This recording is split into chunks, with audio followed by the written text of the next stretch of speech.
كمان بقرية الرصاف.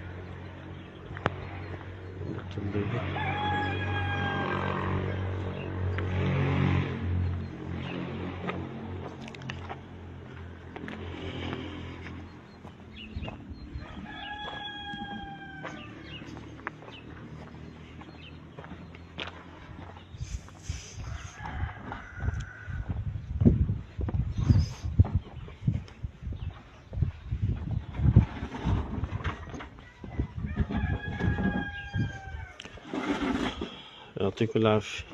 تفضل.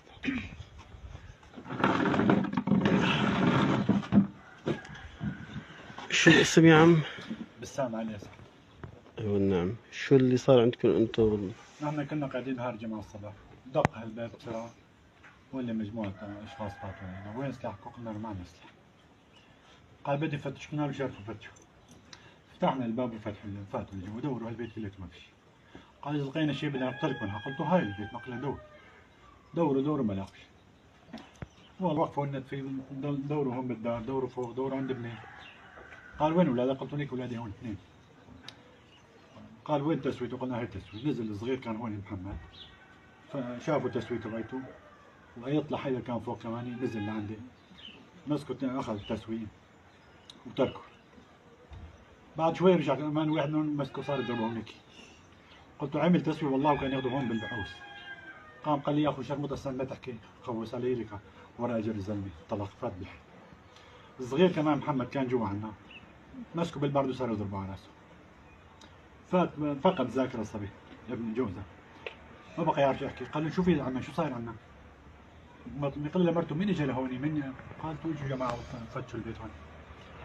حطيت له مرهم على راسي نقرته مشان شوي. بعد شي ساعه الجماعه راحوا ورد شوي صار يعرف يحكي ليش.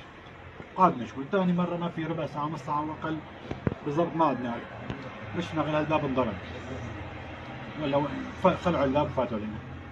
مين هون؟ يطلعوا لي مره طلعنا لبرا. طلعت انا وعائلتي وكنتي وكان ابني نزل عندي وابني الثاني. قال انتوا عساكر؟ قلنا له عساكر وعمل تسويقات. وانت شو؟ قلت انا موظف. والله مسكوا الصغير واخذوه. اخذوا الكبير اول شيء لعند بيت عمو، كان هو عمو. لقيت ايده عند السياره فوق على الطريق ورجع تركه، فات لبيت عمو. رحت انا جبته وجيت. شو يا حيدر؟ قال لي شو هارون يهرب قتل بيتي. قلنا له بعيد. بعد شي ساعه ثانيه اجوا اخذوا محمد صغير، ضلوا يقتلوا فيه لحتى وصلوا لعند العمود لهونيك.